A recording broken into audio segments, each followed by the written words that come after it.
Shane Idleman. He is the founder and the lead pastor of Westside Christian Fellowship in California. And he has begun this Westside Christian radio network as well as WCFradio.org in 2019. He has sermons, books, articles, and radio programs, as well as YouTube channel and things that have sparked change in other people's lives. Mm-hmm. He has a very powerful testimony that's been featured on Amazon, a documentary of a 40-day water fast, a 40-day fast on water, and we're going to hear about that and just his journey of fasting. I believe that today's interview is going to inspire you, encourage you. And so as you're getting that water and the Bible and notebook, I want you to get ready to experience something new and to hear something that will challenge your walk in this journey of fasting with the Lord. So Shane, hello and welcome. It is a pleasure to meet you. Hello, it's great to be here. I know we share a passion for fasting, so I've been looking forward to this for a while. Yes, we love Jesus more than fasting, but that is a path absolutely. That helps us to know the Lord as well. And Shane, could you just share from the beginning how you grew up, your journey to Jesus, how you encountered the Lord before we get into fitness, fasting, and all of that? Yeah, I'm actually was raised in Southern California, and I'm sitting here in the studio where I was born about a half mile away. So I didn't go too far, and just worked in construction, grew up with learning disability and dyslexia. And so school was really hard, barely graduate high school with a 1.8. And because of that, I turned to alcohol and at a young age, very young age, actually just down the street as well. Took my first drink at 12 at a sleepover, and that made me feel much better. And from there, it was kind of a path of addiction. And so as I'm growing older, as a teenager, knowing about God, raised in a Christian family, but basically just rejected Him and wanted to party, and that turned into an addiction at 17, 18, 19, and then I got involved in the health and fitness industry. I started to work for 24 Hour Fitness. It was the fastest growing fitness company in the world at that point, and so I was able to handle the addiction and turn to steroids. For bodybuilding and what a lot of these guys are doing today. We see all these little video clips. So I lived that life for a while, but very, very unfulfilling because it's idolatry. I think it's one of the highest forms of idolatry because it's body worship. And you're just, you're looking at every aspect. And so through a series of events, we don't have time here, but God broke me, God humbled me, and began to take those things that were important to me, making six figures in my 20s, custom home. And He just started to pull everything from me, relationship failure, financial failure, just everything at the true prodigal son story. And so I was laying on a couch in 1999, again, not too far from here, hungover, and I heard a powerful message on TV that just brought me to repentance. Wow. And cried out to God, began weeping, and then the Word of God came alive. It just literally, I can't believe I've been reading this and it was boring and dull. Now it's incredible. And so I turned off all the secular music, put on worship. The gifts of the Holy Spirit started it right then. I'm worshiping God and this gift, this language and just worshiping. And I'm this big body lifter, in my 20s. And it's just amazing what God, He's breaking me and breaking me and breaking me. And so from that moment, that's where the books came from and the articles. And the funny thing is God gets all the glory because I can't, I barely graduated high school. I can't be writing at the national level. And you mentioned before we went live that you already wrote 12 books. Yes. Yeah. It started back then. The first one was on helping people lose weight the right way. Did you write that book before you even got saved about weight loss? Actually, I got saved and I've got to do something. God gave me this burden. And so I wanted to kind of expose the health and fitness industry because it's a marketing ploy. 30 pounds in 30 days, take this belt. Dieting doesn't work. It has to be a lifestyle. And so that's where that first book came from. And then from that book, people wanted me to speak about my testimony. And then from that, I began to preach and other books were born. And I just write, God put on my heart. I just write. And then we have the editors look them over and and so I don't. From a person who was passionate about fitness, and you still are, you're very fit. You look like you're in special forces. I mean, you are in special forces, in God's special forces. So you take your health very seriously. You have a very strong teaching on that. You have also a good example. But where did the fasting journey came in? Well, and here's the funny thing. I think it's important even about fitness is when I became a pastor and I would start to, help, because I think we should help people in all areas of life. Indeed. I'll pray for your diabetes, but you've got to get that diet under control because that's causing it. God will still heal, but are we causing a lot of this sickness by our choices? So people would tell me, hey, pastor, that's not important. It's spiritual things are what matter. So I was silent about it for years, and God began to convict me more like we need to help people in finances and marriage and with taking care of this $1 billion gift I've given them, because your energy level's affected. You're a better husband, a better father, a better leader, a better employee. You can get more done for God versus sitting down on the couch overweight. I mean, to me, it's about productivity. So to answer your question, I would begin to read all the, I have a passion for revival as well. I've studied a lot on revivals, Welsh revivals, the New Hebrides revivals, First Great Awakening. I just love it, about God awakening his church, awakening his people.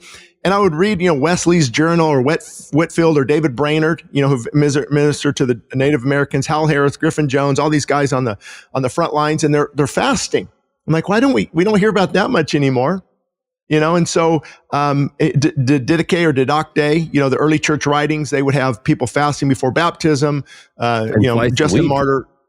Yeah, it was great. So I'm like, this is interesting. Why don't we, teach on this? And then I came across more teachings on fasting.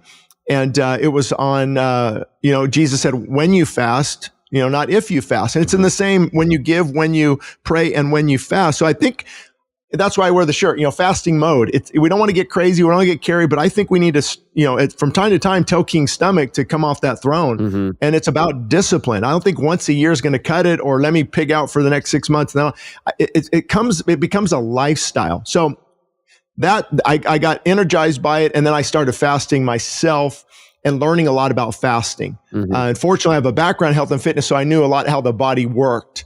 And we were told, you do not fast. 20 years ago, it will starve your body, your muscle.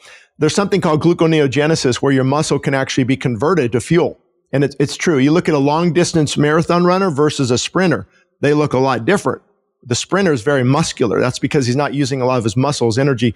And so we were worried about that. Hypoglycemia, blood sugar, fasting. You're going to starve yourself. You got to have something in your stomach, every couple of days. And there was a lot of lies out there. How did you start your fasting? Did you first start with 1 day? I know that you mentioned also you went on a 7-day water fast and you experienced a big breakthrough. How did you work your way to longer fast? Yeah, and that's why we need to encourage people, because you don't just set out on this miraculous fast unless God calls you to do something. You use wisdom. Wisdom is the principal thing. So, are you on medication? There's so many questions I would have for an individual, because it really has to be tailored nowadays to what they're going through. But yeah, I mean, anybody can start by missing breakfast and lunch, and you'll find out just how aggressive King Stomach is. Try giving up coffee. Oh my goodness, watch out, So fasting really isn't that hard. Believe it or not, what we're doing is we're withdrawing from our favorite addictions. That's why it's hard. And that's why people quit. They go back to the addiction and they blame the fasting. So yeah, I would start out with with even a 24-hour, just have water. And there's a lot of reasons why. I mean, water, the whole definition of fasting, especially in the Bible, is to shut your mouth. If you look up in the Hebrew, and it's no nutrients. Juice fasting is okay. We can talk about that later. The Daniel feasting, but biblical fasting, and usually the model is 24 hours that the Jews would do, once a week. So yeah, anybody can really start on missing. What happened when you did your first 7-day water fast? Well, fortunately, my wife took the kids to an event up at a conference, so I had the house to myself, and I'm telling you, the first 3 days were not fun, because all kinds of strongholds are coming out, anger's coming out. You realize just how strong the flesh is. And I think I had a handful of cashew nuts, and I didn't go, oh, forget it. I blew it. I just got back on track. It messes with your sleeping if you're not careful. And so, it was hard. Usually the first 3 days are hard, because that's when your body is changing. The energy, our primary energy source is glucose, carbohydrates stored in our muscle and in our liver. Once that's depleted, it's not completely depleted, but then turns into ketone bodies as fuel. And that's why you hear all the popular diets out there about keto. And so your body's shifting, your body's coming off of all the addictions. Imagine processed food. How many things are in there? Chemicals, food coloring, and our body wants these addictive substances. And so it takes a few days to really break through that. So you broke through the first 3 days. What happened after the 7th day? Oh, man. Day 6, just woke up and it's hard to explain to people if they've never experienced it. I'm sure, you have, but there's just euphoria. I cleaned the house. I went on a jog. I had tons of energy. The sermon just came alive that I was preparing for Sunday, and just weeping during worship. Just weeping before God, and it's incredible, that feeling. But then later that day, I began to crash. And so that's why when it comes with fasting, you can't go off feelings. You have to really go off of the commitment and stepping out in faith and realizing sometimes the reward comes later. As we've been, especially in America, we've been so conditioned with instant gratification, where the Bible talks about delayed gratification. So you mentioned that. So that's your 7 days. Talk to me about the fast that you undertook, the 40-day fast without food. And this is not, because I hear sometimes people say, hey, I did a 40-day fast, but they eat once a day. I'm not saying that that's not a sacrifice. I just don't think that's a fast, because you can't call it a fast biblically if you are eating. And so, but you went on a 40-day fast. How was that for you? And it took a couple years. It took a couple of years, because I was, I'm just reading the Word of God, and Jesus is 40 days, and 40 days would come up a lot, and I'm like, Lord, you got to be kidding me. And so with God, He doesn't let you go, right? And, there's that conviction there. And then also studying fasting, I know, I've got plenty of stored energy. And that's really what fat is. People don't realize fat is stored energy that needs to be burned. And so I had plenty of stored energy. But there were a few times I talk about in my book on fasting where, if I had to preach 3 times on Easter, I brought some grapefruit juice with water, some not maybe 100 calories. And so there was a little things like that. I just had to, So you really sensed, you're reading the scriptures, you're seeing Jesus did it. Did you feel a strong, heavy leading from God to do that? Yeah, and I think that's the only way a person should do a fast of pretty good length, unless you're dealing with a health issue, like cancerous tumors or things where the body can go into autophagy and work for you. I always tell people that if somebody comes in, like, I want to do a 40-day fast, I always tell them that nobody in the Bible did a 40-day fast because they wanted to. There was always an invitation from God. You see that with Elijah, you see that with Moses, and you see that with Christ. And interestingly, all 3 of them were on the Mount of Transfiguration. All 3 people who fasted 40 days. And I really believe that when we take the time to heed the leading from God, because that's exactly what happened to me. I was determined to do it 21 days, and then 6th day into it, and I didn't even finish a 21. When I was doing the 40-day fast, I didn't even finish a 21-day fast before on water. But I felt this thing from God. It was so strong. I was so certain of it. On the 6th day, it was in a worship service in California. And I knew exactly, I almost felt this leading that my son Jesus, before he entered into ministry, he went through a 40-day fast. I was already 34 or something years of age at 33, and I felt this strong conviction. I was so certain of it that I would be willing to die for that word that day. And that is what gave me the strength to go through all the way till the end. So I'm with you 100% on people who kind of like, oh yeah, I just want to be cool and I want to be super spiritual. I want to go on a 40-day fast. I don't think that's not a good motivation. That is not a biblical motivation. And you got to be led. The Holy Spirit led Jesus into a 40-day fast. And so you mentioned that, you would even preach while you would fast. And did you experience anything during that 40-day fast that otherwise you never experienced before? No, actually, the 7-day fast, I would say, spiritually speaking, was more of and we don't look for the spiritual highs, but, they're nice. But the 40-day seemed like a grind, for sure. And the reward obviously comes later. And what you said was key, because the only way to get through even a 7-day or 21-day fast or whatever it is to know that God called you to do it. Yes. I mean, without that, I don't know how people can really get through it unless you're doing it for health reasons and your health is on the line. That's a whole different topic. But and then the people, it's easy to say, yeah, I want to do 40 days with a full stomach and nothing is kicked in yet, and it and so you do have to take it to the Lord for a while and really just And see then, what He wants you to and then do. you go through like 6 days, 7 days, and after that you begin to like, oh yeah, I already got a breakthrough. I need to finish the, like, I felt, because during my 40 days, on the 21st, 2nd, and 3rd day, I actually flew to Ukraine to preach. Yeah. An international flight, and all that food on the first class. And then I was on the first class. Somebody paid for my tickets. So it was my first time flying first class. I never flew first class internationally. And it was like this I think it was Turkish Airlines. So they brought Turkish coffee. Oh my goodness. Thankfully, I was reading Book of Martyrs. So this kind of reminded me, I'm like, hey, Vlad, persevered. You're a martyr. You're dying, like, and my wife is over there, sitting next to me, just like eating that food. And that was probably the hardest thing that I've experienced during the 40 days. And I've realized what you said, and you said this in your book as well, is that fasting success is largely a mental state. It's not a physical. When you start going more than 3 days, even 3 days, it's very little about your physical strength. It's about it almost like it exposes our mental weakness. Yes. And and your mind will start tricking you. I've actually, this will be an encouragement to people. I have failed more fast than I've succeeded at. Come on, because I'm a couple days in. I'll tell my wife, I think I'm good. I don't know if that was really God. I'm that a lot. And it's like, hey, we've got there's a baby shower coming up, or my kid's got a birthday. You know what? I think, I don't want to be that dad who doesn't have anything. And your mind can really just.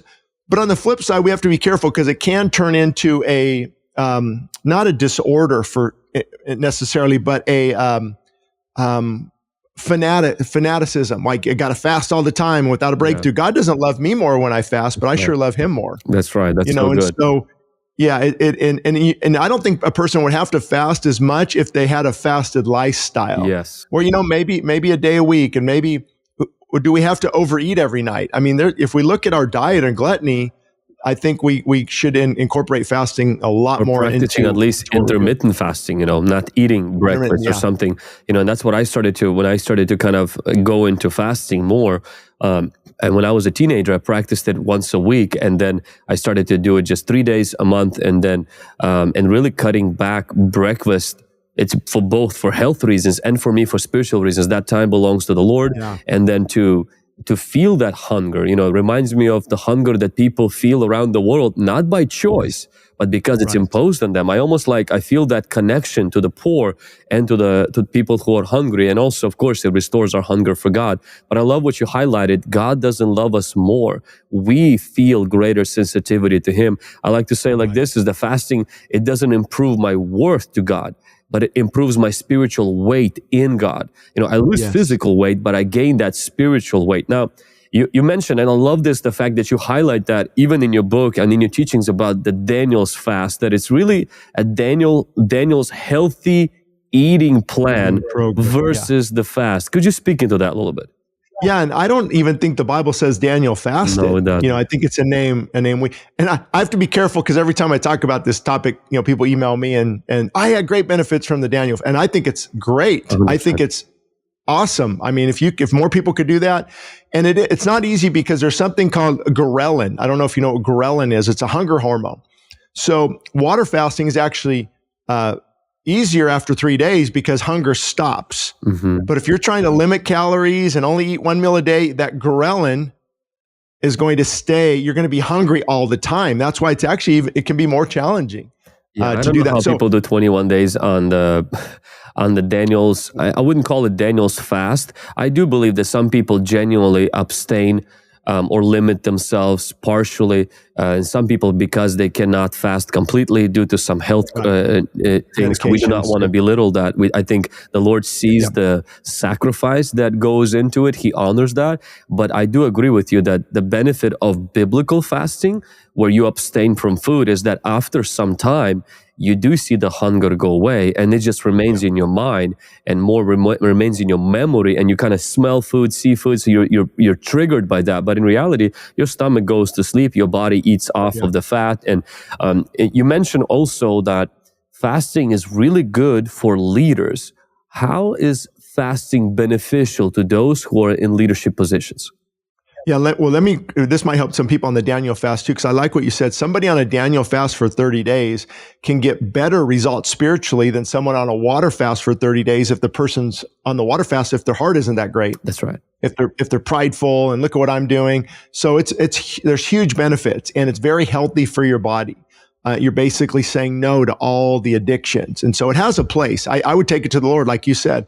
And people on medication, serotonin uptake inhibitors, where they're, for their brain chemistry, or blood pressure, metformin, or statin drugs, or things, you've got to be careful, because the body, there's a whole new physiologically response to fasting that the medication could obstruct, or they could counter each other. For example, if you're taking low blood pressure medication, fasting really lowers your blood pressure. And so you could be down to dangerously low levels. So always good to talk to your physician. Indeed. Make sure they know what you're doing.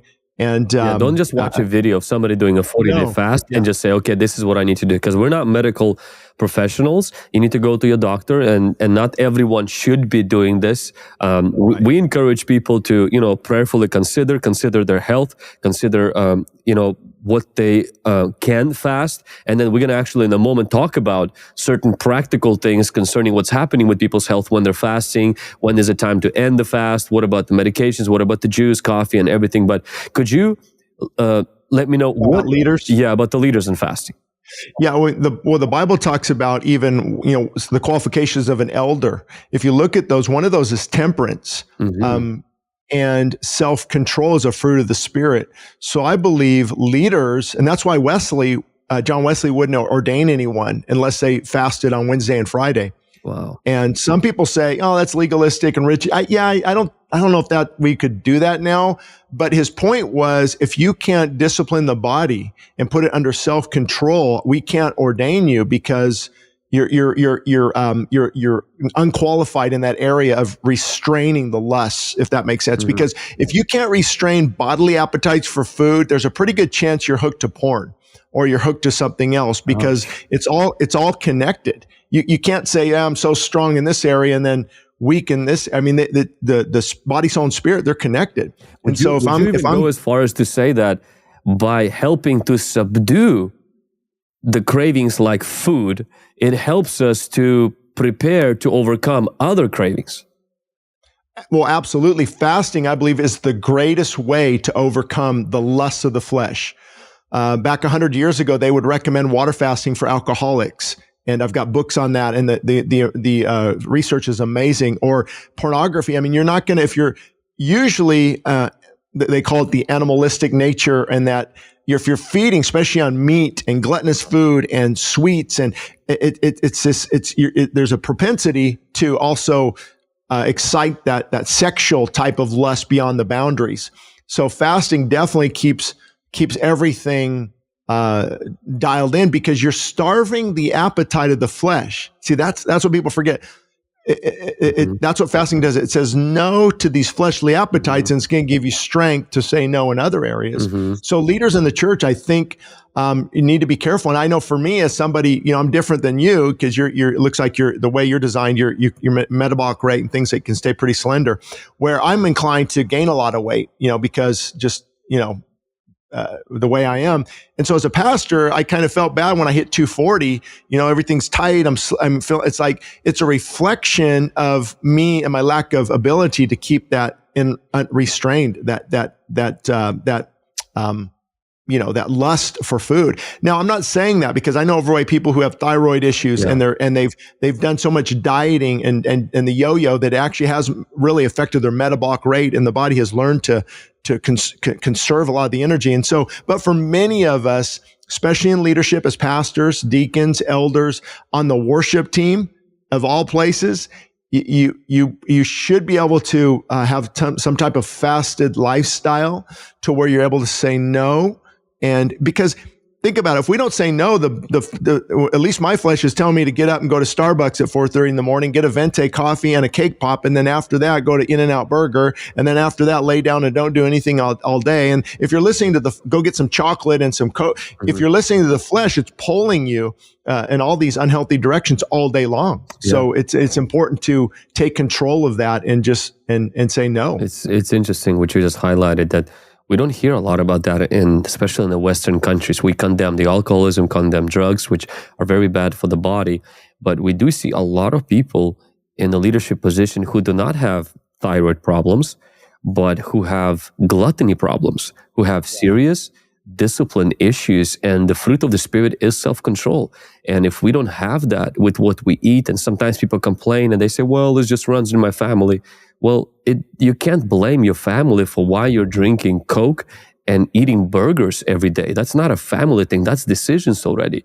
There's some things we all have that we have to deal with, the things of our past, but we have to take responsibility for that. And we see this a lot of times on the stage of people in Christian circles who are overweight, and then very soon we find ourselves battling with diseases. We should have not even faced those diseases, and we didn't need to get that medication. We didn't need to even ask God for healing if we would have just taken care of our temple. And then that spills into other areas of our life where we begin to compromise. This doesn't mean that every overweight person doesn't have holiness or righteousness. We're not saying that. What we're saying is that we do need to return to discipline. We need to return to crucifying our flesh instead of satisfying our flesh, and that we need to live a fasted life.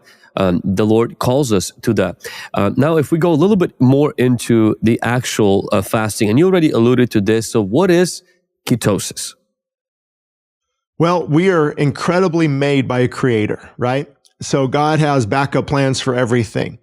Ketosis is when the body recognizes, I'm going to give you the quick version, when the body recognizes we don't have any more stored carbohydrates, glycogen, glucose.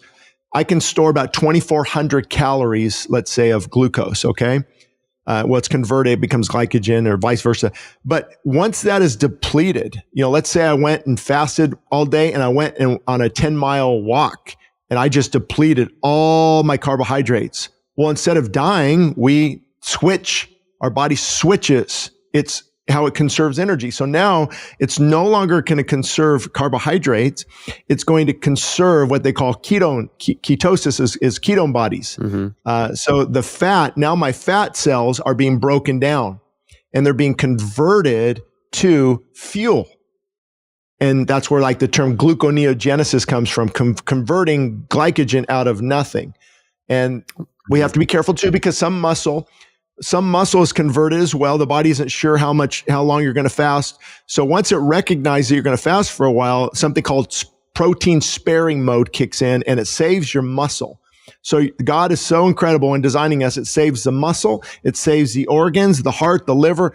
Nothing valuable is being converted into fuel except fat. Wow. And then also, in 2016, I believe it was, a doctor won the Nobel Prize for autophagy. Mm-hmm. The word autophagy, it means autophagy, self-consuming. And so the body kicks into autophagy, where now it's going towards cancerous tumors or tissue that's no longer during fasting. Good. During fasting, absolutely. Walter Longo here at USC, head of longevity, has incredible videos on fasting and what it does during. Quite a few documentaries also from doctors who treat certain cancers and certain diseases. And these are not Christian doctors, well, at least not in the documentary that I could pick up, but they just take people through water fasting. Of course, they are very explicit. They tell people not to do it at home. You need to be supervised, but still the idea that the fasting goes in and starts attacking these cells in our body. That's just incredible. Yeah, and not only that, if people aren't aware of this, but when you eat food, it takes 50% of your body's energy to digest and assimilate that food. 50% of our energy goes to digesting and assimilating and processing food. So if you stop that, now your body has all this energy to go, and it actually retraces. It retraces old injuries, and eyesight improves. How did that happen? Blood, the arteries are the sclerosis or the hardening of the arteries will begin to diminish, and the heart operates 25% less heartbeats because the heart is slowing down. And so you have all these, I can talk about brain-derived neurotrophic factor in the brain, that how that is increased, and that's why those with Alzheimer's or dementia or multiple sclerosis, those are neurotransmitters, and these areas in the brain are becoming clouded. And so when autophagy kicks in and fasting, it begins to heal and repair those areas as well in the brain. So you can think of tons of areas, from the liver to the lungs to the heart to the mind. What about diabetes and blood pressure? Well, diabetes, we have to be careful, because type 1 diabetes means that you have to have insulin. Mm-hmm. Your body doesn't produce insulin, so you have to get those little insulin needles, and usually in your stomach, they'll take that. But then type 2 diabetes is actually diabetes that comes on later on in life because of our diet and lifestyle. So one of the top diseases in America is diet and lifestyle created. Can you believe that? Wow.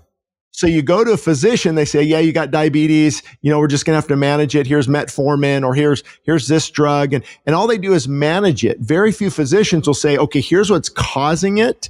You need to get off. And what diabetes is, in a nutshell, it's called insulin resistance, right? So I'm eating so much sugar, my body's producing insulin, and it just becomes resistant to insulin. The cells become resistant to it. So now I have to inject more insulin into my body, hoping it will take that insulin, then blood sugar levels. And when there's a lot of sugar in the blood, lots of things that are not good can happen. So it's a diet related lifestyle choices disease that very few people want to change. And I've seen it reverse so many times, especially when I was in the health and fitness industry.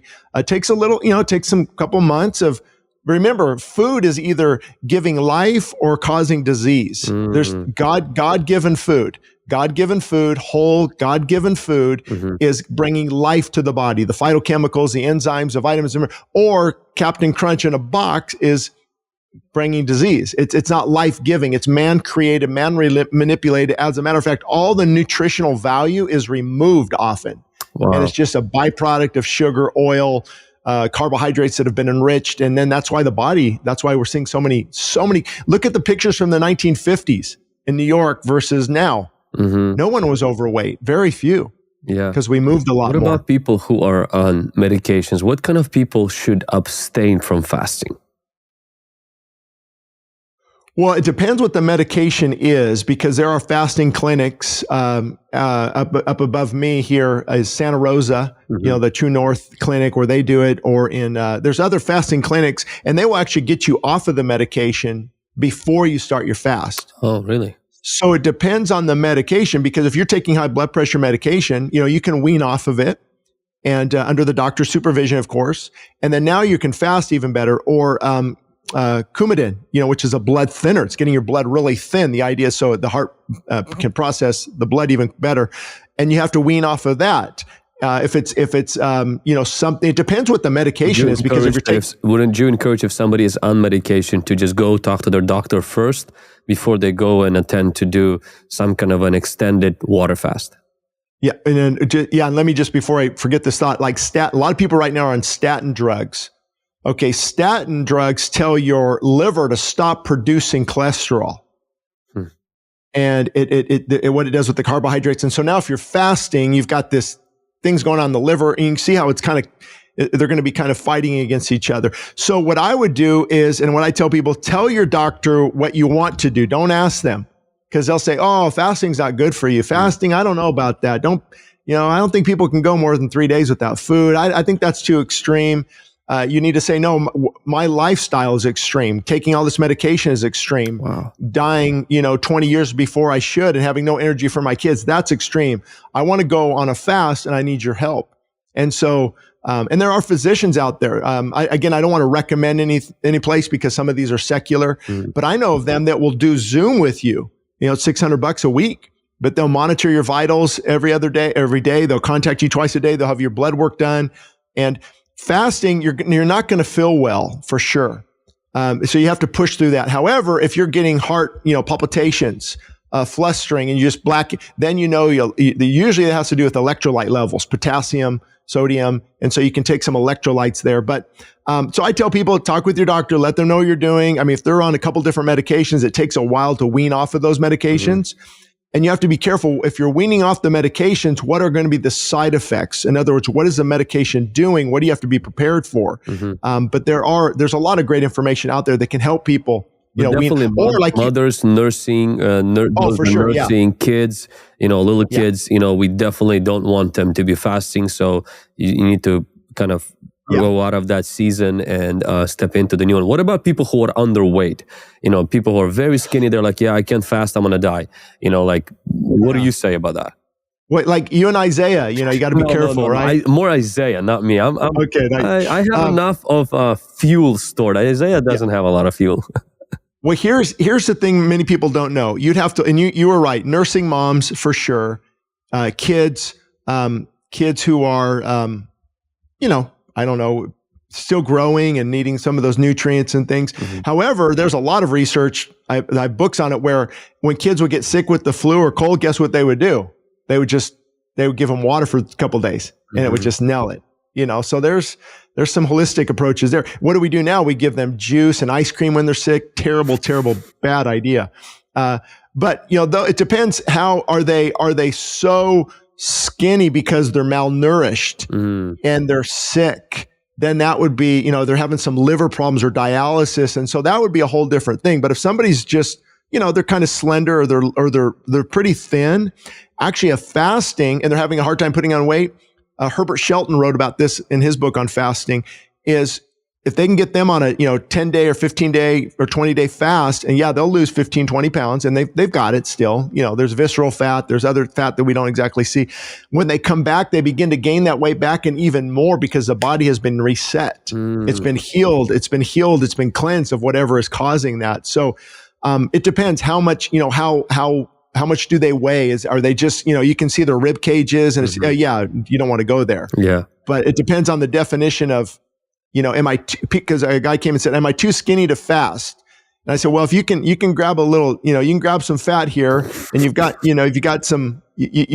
room to do that. You'll probably burn about a half pound a day after the initial weight is lost. So if somebody does a water fast, can they drink juice, coffee, tea, and soft drinks?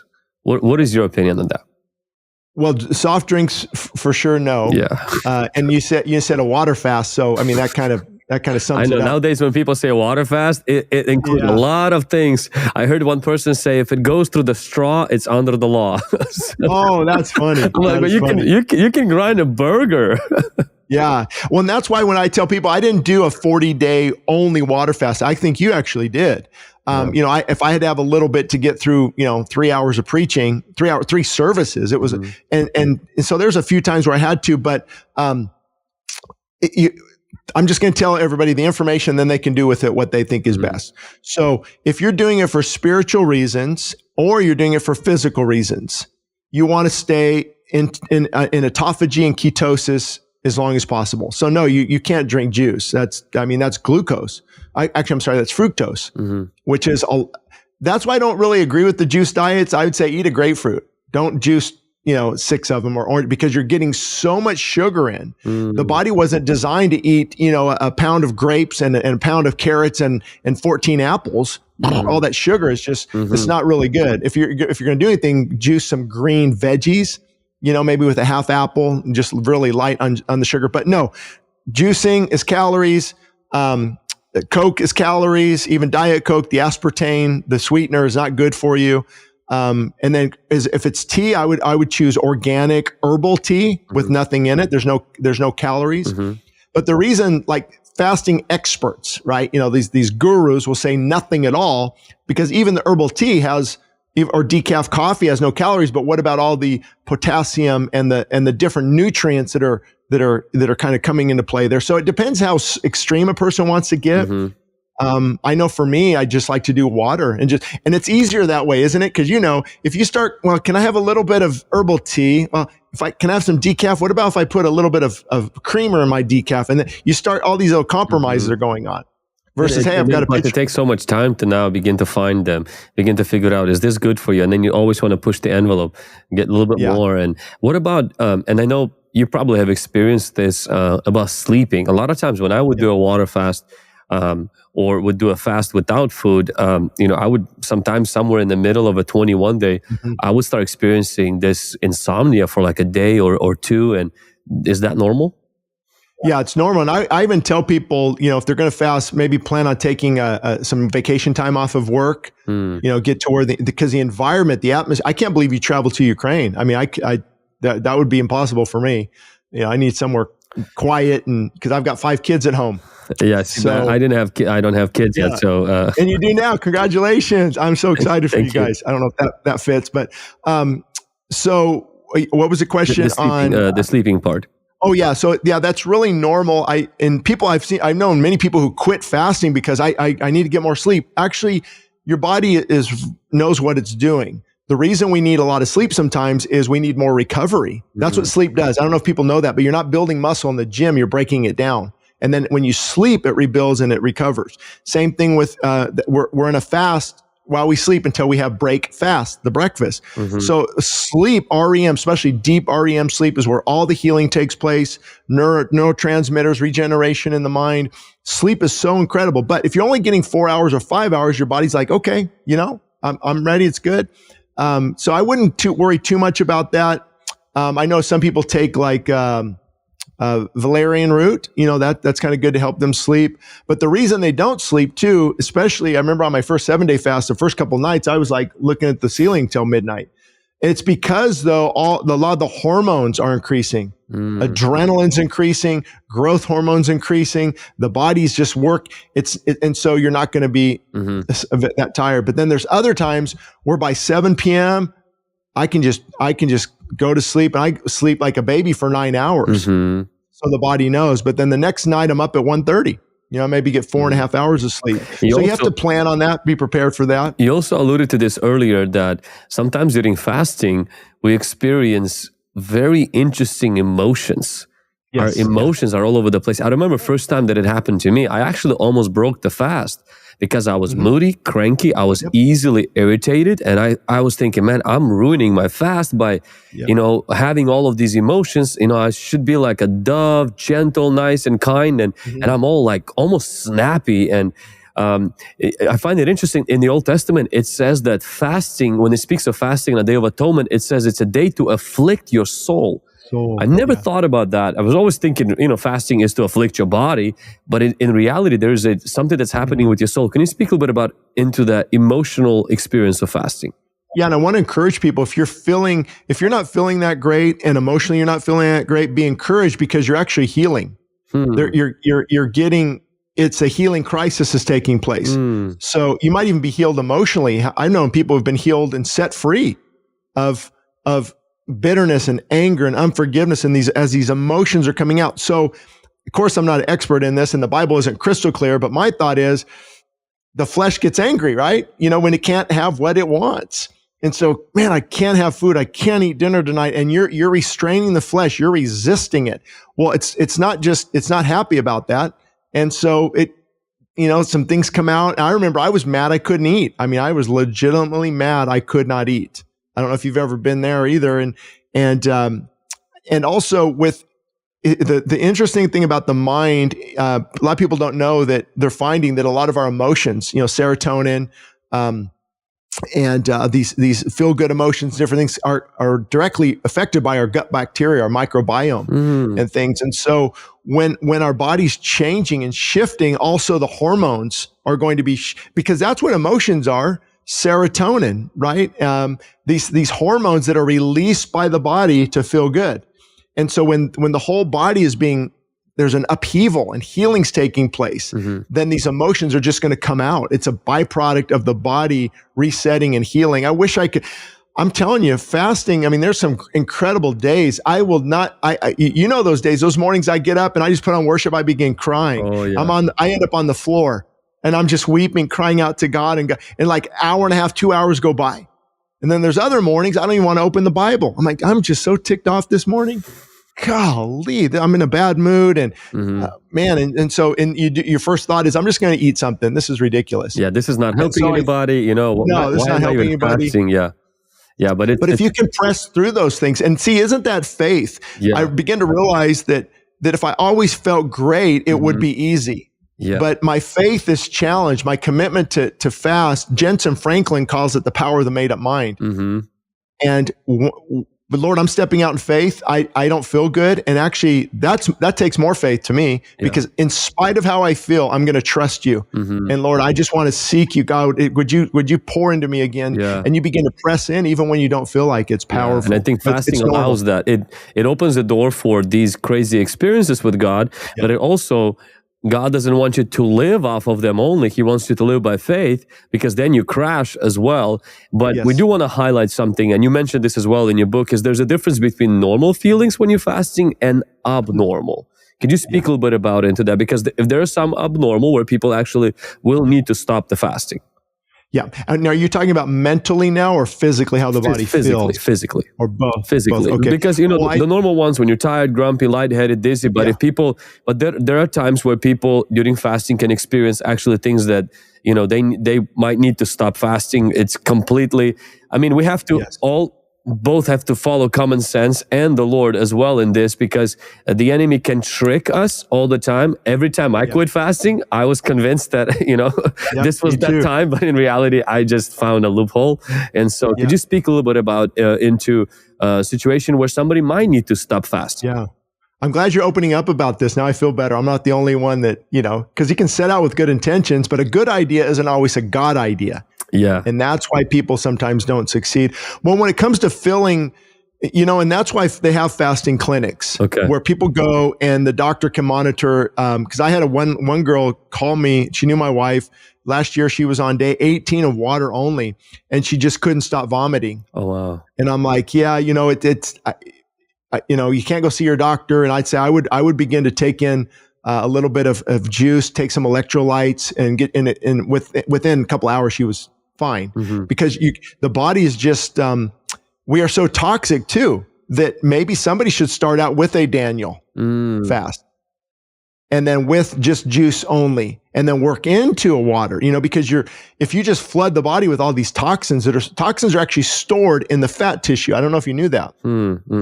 And people, that's why people are, the big thing right now, have you seen dry fasting? It's a big thing where you go 3-4 days without water. The reason is your fat cells explode even quicker because it needs the water. And so not only does it need the fuel from your fat, it needs the water from your fat.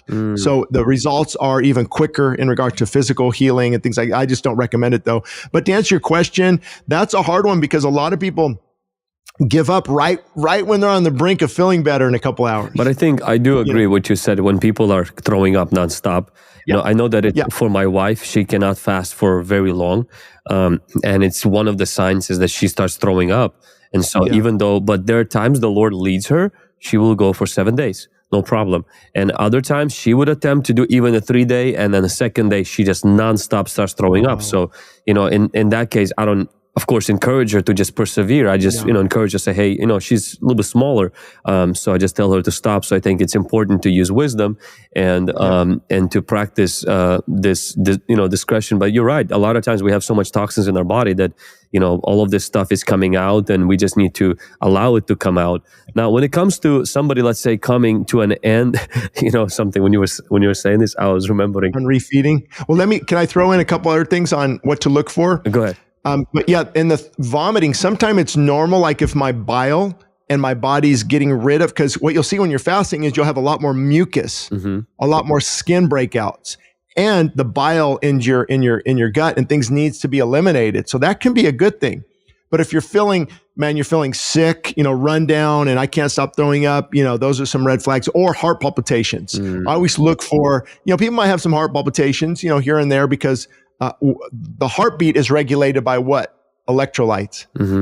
So when you start going low on potassium, sodium, would you encourage to add electrolytes to the water, or drink water with electrolytes? Yeah, I fasting, the top fasting experts, the guys that are water only, would say no.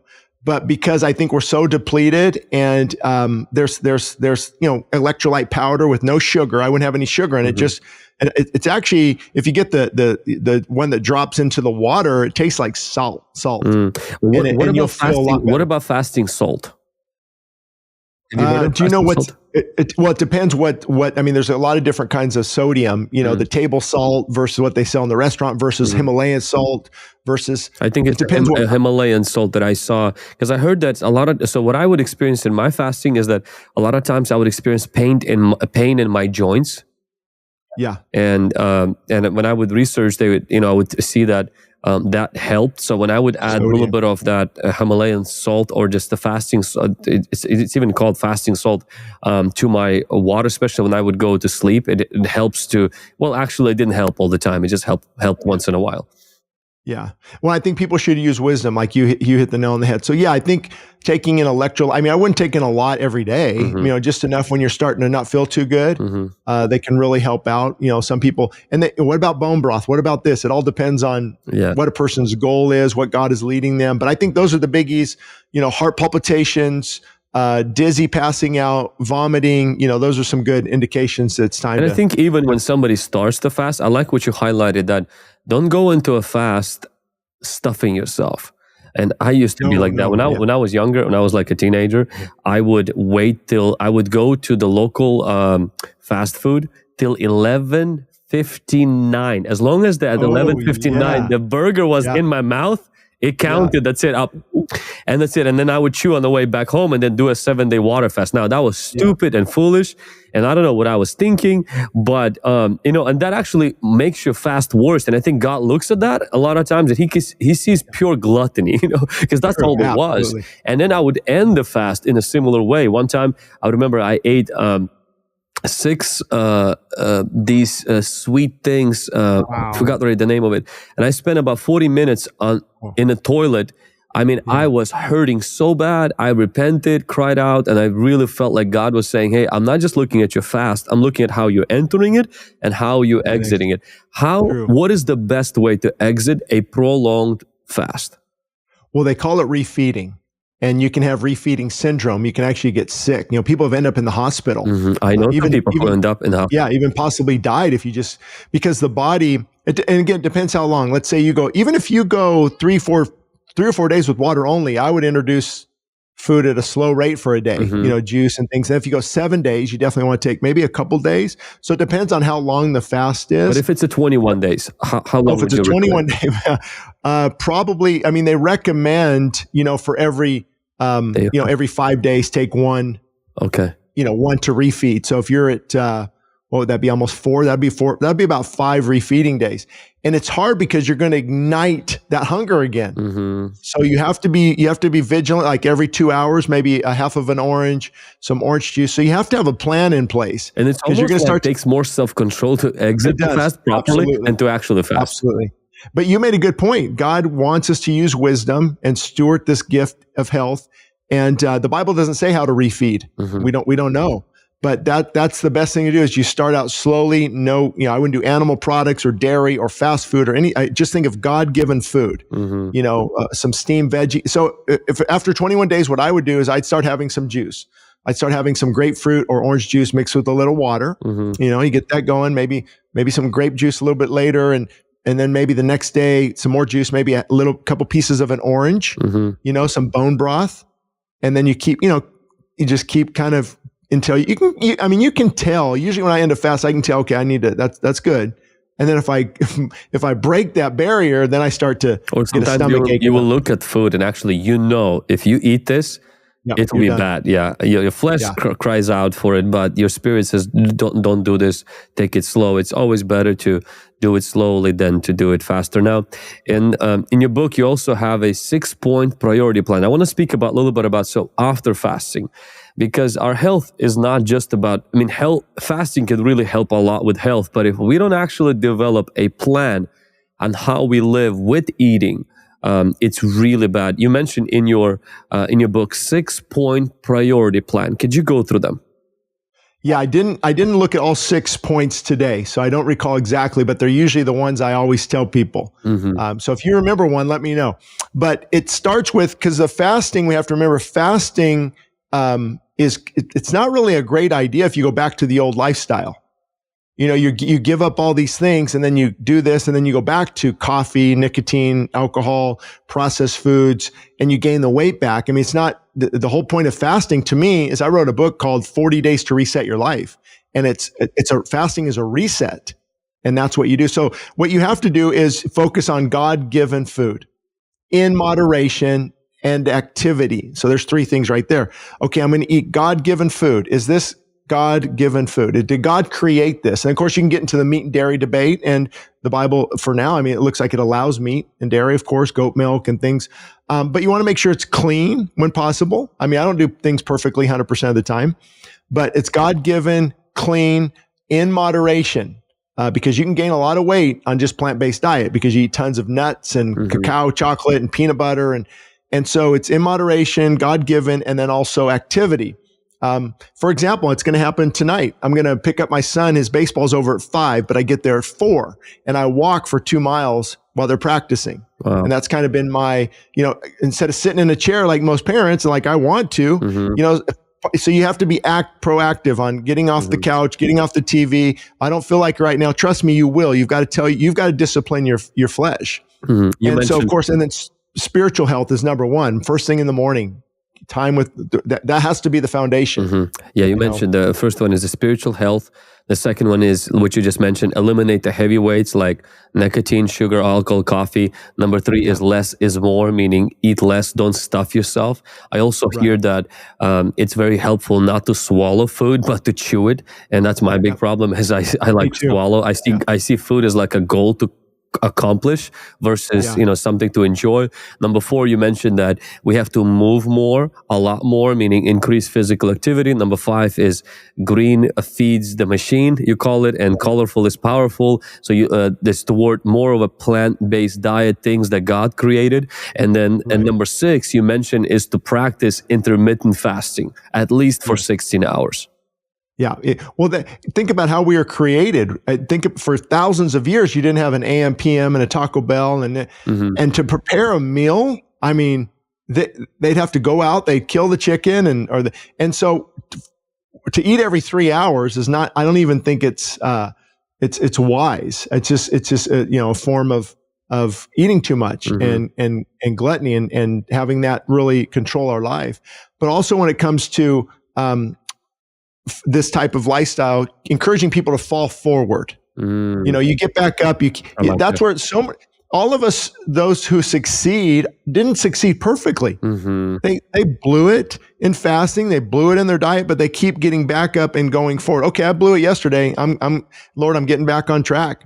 And they fall forward. And that's really how you I mean, if you looked, I've had pizza before and some donuts and cake and things like that from time to time, but it's not the staple. Yeah. And I think people, I don't know how broad you want to get. I'll just throw this out there. People should research it, but they're finding a lot of health issues are related to seed oils. I don't know if you've, canola oil, safflower oil, sunflower oil. The reason is they press all this oil out of the seed and it's this gooey mess. And then they use chemicals to turn it into oil. And then because it smells, they use more chemicals to make it smell better. And so we're taking all this garbage into our body. And it's in a lot of things. If you look at most chips and crackers and things like that, it's cheap and inexpensive and it's used in a lot of food. Well, thank you so much. I try to avoid those too. Shane, you gave so much to chew on right now for each and every one of us. And I think that as we are doing this 21-day fasting challenge, and people are fasting. I meet people for the first time who've ever done a 21 days on water, some who've done any kind of fasting at all, and their life was changed. I've seen so many breakthroughs already in my personal life, in the lives of people, and now the Lord kind of led me to lead other people, to encourage them to take time to fast, to take time to be with them, and especially the first month of the year. The Bible says in the beginning, God, anytime we put God in the beginning, we begin to see just his creative miracles happening. And any final words would you give to people that are taking this fasting challenge? Well, I think the big thing is what I said earlier is to fall forward. Hey, I was doing good and I ate some chips. Oh, well, I don't think God's in heaven going, oh man, all your rewards are gone. You blew it. You see, here's why this is hard. I'm not giving permission to blow it. What I'm doing is giving you hope for the journey. So you get back up. What's 500 calories? You had some orange juice. Okay, you keep going forward, and I'd rather be at the end of 21 days. Okay, yeah, the devil got me a few times, or I caved in a few times, but man, I made it. I lost. If you're physically, the goal's spiritual, but the physical benefits are incredible. So that's what I really want to encourage people with is to fall forward. It's not about perfection; it's about direction. And again, I'm not giving you permission to go pig out and get back on track. But if you happen to I blew it, I caved in. Okay, don't go back. Don't go back to the old way. Just keep moving forward. I think that's huge. I love that. Fast forward and then fall forward. Come on, somebody. Forward, yeah. Fast forward meets fall forward. So for those people that are listening to this and watching right now, and maybe you have experienced that, get up and resume. Don't quit. Just resume, continue, and the Lord will meet you at the point of your need. Well, Shane, thank you so much for giving us this hour and sharing these insights. They were very enlightening, encouraging. Plus, most people can feel it as I do. You're not sharing this because you read a book. You're sharing this because you're walking this journey, and people are experiencing this right now. If somebody wants to find more about your content, your books, or your website, where can they do that? Well, the best part is probably the church website, because all the books are free downloads. They're available on Amazon and Audible, but we offer them as free downloads at the church website, westsidechristianfellowship.org, westsidechristianfellowship.org. If they want to contact me, then shaneidleman.com. But all the resources, the free resources, are at the church website. Awesome. Well, Shane, thank you so much. It's always a joy. I first saw you on Twitter and hear a lot about good things, and now hearing more about your heart, it's really encouraging. Thank you for what you're doing for the body of Christ, and also teaching about this fasting discipline. Oh, sounds good. Great to be on here too. Hope it helps a lot of people. We're gonna pray for 2024. All hell may break loose, but we know who's on the throne. Amen.